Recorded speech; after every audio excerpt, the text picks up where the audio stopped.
Hi guys, it's in the money. So what you're about to see is an exclusive sneak peek of my Patreon content. So I'm sharing it with you. Sorry to all my Patreon people, but I want to show you what you can get if you join my Patreon. There's also a bunch of other benefits, including asking me infinity questions a month, where you get a voice memo answering your question.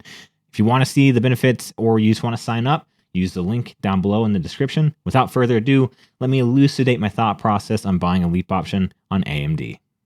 How's it going, guys? Let's buy some leaps on AMD. Why? Because they had kind of bad earnings. They had a massive 10% drop. That's a good dip to buy. Not to mention, if we do our info line here, we can see that from peak, it'll let me touch the peak, to trough, we're looking at about minus 34%. That is a significant dip that, we can leverage our portfolio on. And if we look at Thinkorswim, we can see down here in the historical implied volatility that if I put my cursor right where it's at, it's relatively low relative to its historical implied volatility. If you find that very thin, almost invisible line, if you're on a mobile, to the left, it's below the most of its historical implied volatility since, what is this? What date is this? 2020. So that's good. And it's obviously dropped off significantly since earnings was yesterday after market. Don't care why it's down. Love the company enough to buy the dip. That's all I care about. So let's make sure that we're not over allocating. So let's check and see how much of our portfolio is allocated to leaps currently. And you're going to have to trust me for those who are mobile and can't quite see what I'm looking at. I'm just looking at the market value of my leap options currently and dividing it by the total value of my portfolio to get my allocation to leaps. So we have 8265 plus my QQQ leap, which is 9838. 38 equals 18,000 divided by the total value of my portfolio at 282,065. That's going to be 6.4%. So we have plenty of room to buy some leap options on AMD. Now I don't have any money. I bought some crowd today because I had $1,000 in here that I was going to swing trade with. I've decided I'm probably not going to swing trade because it's just not. I mean, it's just like a waste of time and money. I'm sorry. Leaps long-term investing in the wheel are how I made all my money, and it's like, why bother wasting time with swing trading? I thought it'd be fun. I lost 1%, and I'm like, you know what? It's just like, even just losing that 1%, I'm like, dude, I hate my life. I just hate being wrong. So, the market just kicks your butt every time. I know it's only 1%, but anyway, we're probably going to avoid that and just stick to our bread and butter for the most part. We'll see. I'm not making promises one way or another, but let's just buy some leaps today. Okay. Let's focus on one thing at a time. So we have plenty of room to allocate more money to leaps. We are going to have to sell some AMD to leverage ourselves on that underlying because we don't have any money. We're looking at the options chain down here. Now I can't make it any bigger. I guess I can maybe make a new template. So we'll start from scratch. And we'll just add an options chain and we'll pull up AMD. And let's see if I can make this nice and big. Here we go. For those of you on mobile, sorry that the font this is going to be just kind of small. But anyway, let's make sure we can see all strikes. So we'll go here and go all. So we can all strikes for the expiration. We're about a year and a half out. I don't like going much longer than that because you're locking up money in time value. It's not like you're burning through it very quickly. You're just locking up money and time value that could be used elsewhere. So I'd rather do like a year and a half and roll or buy the dip about 3 months until expiration because that's when theta starts ramping up very slowly. Ramps up exponentially about 45 days out until expiration. But it slowly starts ramping up about 3 months until expiration. So that's when I like to roll my leap options. Typically, again, there's a video that I'm going to make for you guys that will explain why I actually no longer like buying dips on leaps solely based on the percentage loss of the leap option. Instead, I like to buy the dip 3 months until expiration. Historically, that proves best in bear markets. And because you don't know when a bear market's going to hit, it's best to operate like a bear market is going to hit. In general, if you're in a bull market, the sooner you buy the dip, the better because it's just going to rebound and you're going to make more money. But if you're going to be conservative, you would buy the dip. And by buy the dip, I mean sell your leap option and buy a new one to refresh your leverage 3 months until expiration. Anywho, let's do a year and a half out. It's about June 18th, and let's peruse this options chain. Sorry for you on mobile. Uh, let's get rid of the things I really don't care about. I don't care about net change. I don't care about implied volatility because we don't care about the individual implied volatility. I don't care about row.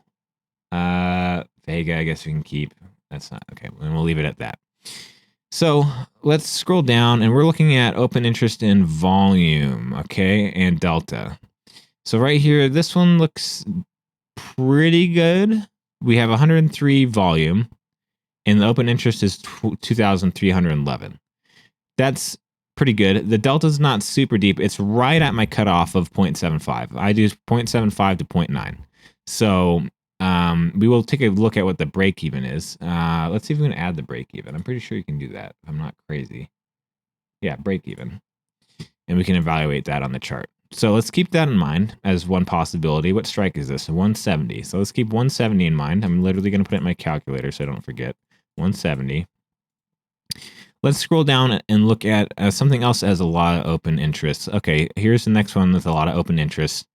1,282, which means when there's a lot of open interest, there's going to be higher trading activity. There's going to be higher volume. There's going to be a tighter bid-ask spread. As you can see, this has a very tight bid-ask spread of, am I looking at the right thing? Am I going? These are calls. The price is going down. The strike is going the wrong direction. I hate my life. That's why the volume is so high, is because they're out of the money options. I was getting confused there. Okay, now we're looking at in the money options. I'm so sorry. We got it inverse. So let's look at this. 316.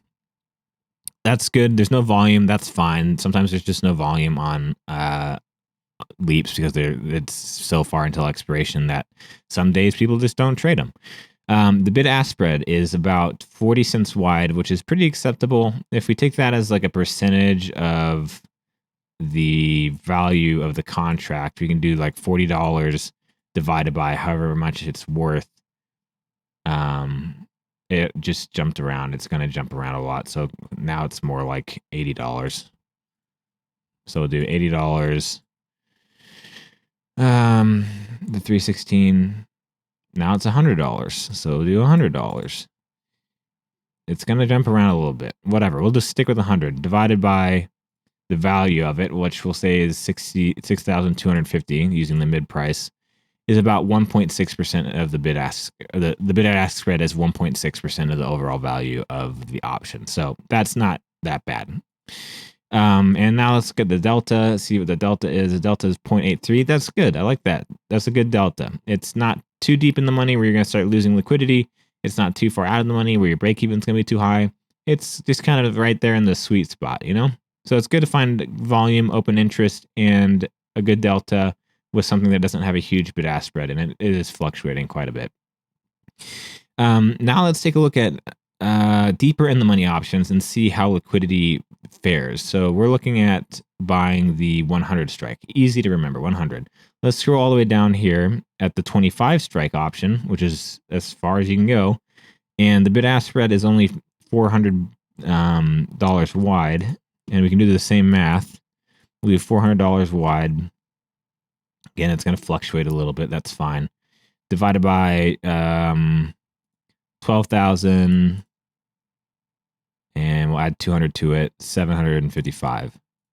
So it's about 3%. So the bid-ask spread becomes a larger portion of the value of the option. So you are giving more up in the bid-ask spread, but that's not super significant compared to the overall value of these options. So these are not super illiquid, and compared to the money you're going to make if we're doing the 100 strike, where is it? 100 strike. We would literally make 100% return. We'd make $6,000, and to give up $200 for that $6,000 would not be that big of a deal. Therefore, we can say that this is a fairly liquid underlying, and the option that we chose is a good one. If it becomes deeper in the money, is what I'm simulating here, then it's not going to get super illiquid. So that said, as this gets closer to expiration, liquidity is going to improve, and we always have the ability to exercise. We can quickly, especially in a Roth, you can quickly sell and use that capital to exercise that option and then get back into your position without having any tax liabilities. So yeah. Anything else I want to think about before I pull the trigger on this? I want to think about what. I've got to sell. Basically, I got to sell some out of my AMD to get into the 100 strike leap option. So let's sell. Let's look at the asking price, and we'll sell that much because we'll get somewhere in the middle. So we'll sell about 6,600 and something like that. So let's go back over here. AMD, we'll just do right click on the chart. So we're going to change it to a market because it's very liquid. We don't want shares. We'd rather do dollars. How much should I say? I was wanting to sell. Go to the 100 strike again. $6,620. Let's do that. So $6,620. Sell AMD. It was filled. So now we can go ahead and buy this leap option. We're going to hit the ask price. We are going to negotiate a little bit. We don't want to do the ask price. We'd rather do something in the middle. So if you look at the bid ask, it's 6,545 and 6,605. Let's just start somewhere in the middle. It's breaking my brain, so I'm just going to pull up the calculator. I'm sorry, my brain's just 6,600 minus 6,545. Okay, so it's $55 divided by 2, put us in the middle. We add that to the bid price of 6,545. Ooh, I want 27.5 plus 6,545. 27.5 plus 6,545 is $6,572. So we are going to do 6,572. Get to put a decimal. Oops. Yeah, am I being crazy here? No, I'm not being crazy. AMD, it trades in 5-cent increments. Duh. So we'll do 6,575. Make sure I'm not being dumb here. Yeah, but somewhere in the middle. We'll do good till track your trade. Add recent orders and position widgets to your monitor and manage your trade. Positions widgets to monitor. Yeah, okay. I don't care. So we're somewhere in the middle. We're gonna hit buy. And it was filled. Great. Now we can go take a look and see if we got a bad fill, because if we got a bad fill, it'll immediately be down some money. So AMD, let's pull it up. Our AMD call here is down $5. So that means we got a decent price, because it basically is saying you lost $5 compared to the mid price. Well, it's right in the middle. So that means, being down $5, what we gave up $5 just to get into the trade, that's almost nothing. So you can always negotiate. Never go for the asking price, because I just saved, like $30 just by negotiating in the middle with somebody. Now let's add up and see if we want to buy another one. So let's add up all the value of all our leap options. I'm just giving you guys my thought process behind all this when I do this stuff. So to add 8268 for my Microsoft leap option and 9840 and divide that by 281930 to give us the percentage. It's 8%. We went from 6 to 8. So we could buy another AMD leap option if we wanted to, but I think I'm going to leave it at that for now. Yeah, I'm going to leave it at that for now. This is just dip buying. That's all I'm doing. I'm dip buying. Nothing crazy. Let's see if we have any. We have $44 left over. So let's buy some AMD, get back into it with the money we have left over, because we sold too much to get into our leap option. So do 44.34, buying fractional shares.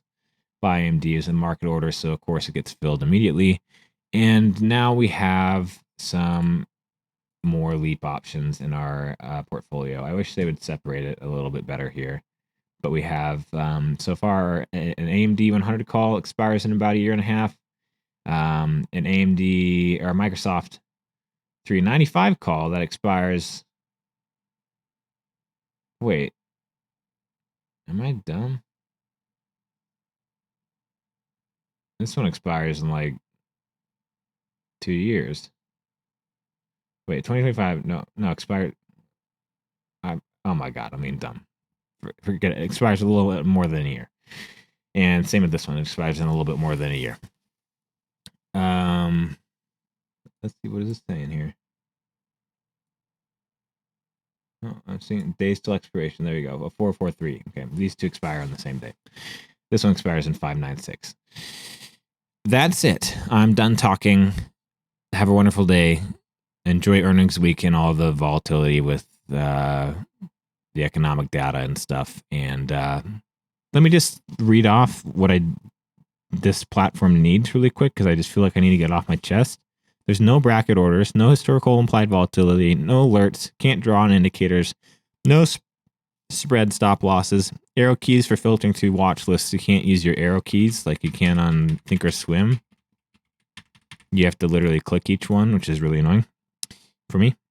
Can't drag and drop stocks within watch lists. So I can't drag and drop stocks in my positions, and I can't drag and drop stocks in my watch list, which doesn't make any sense. And doesn't copy over drawings even if linked. So if I have EA here and it's orange, so this links, like if this is orange and this is orange, if I change this stock to Apple, it's going to change the options chain to Apple. However, if over here I change this to orange, actually let's delete this and let's add just a straight up chart. We'll add a chart here. And so this is AMD. Let's make it orange. So it's supposed to be linked, right? But if I draw a trend line, let's draw it on the daily.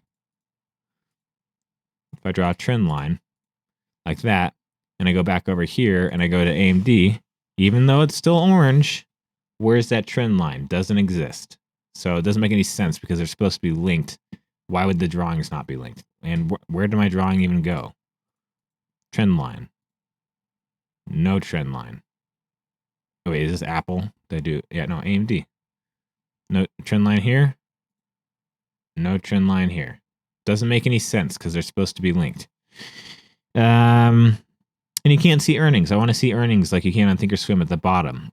I want to see that today they had earnings and when and why and what the earnings was. Was it above or below expectations? What was the earnings per share? And I should be able to see, click on it and join the earnings call or see their historical earnings call and listen to it in the future. Anyway, that's just my complaints about that. So that's me buying leap options. That's my thought process when I'm going through leap options and buying them. Liquidity will improve as things go forward. Of course, it will probably get deeper in the money, so that might be negated by the fact that it gets deeper in the money. But we took a look at deeper in the money options, and they were pretty liquid, so we're not super concerned about that. We'll just keep an eye on liquidity, and if liquidity starts drying up, we'll just roll the option up and keep it going. You can always exercise it if liquidity really dries up and you want to avoid taxes on your gains. It could be more cost efficient that way, even in an individual brokerage account. Yeah, I'm done talking. All right, thanks for watching, guys. Peace out.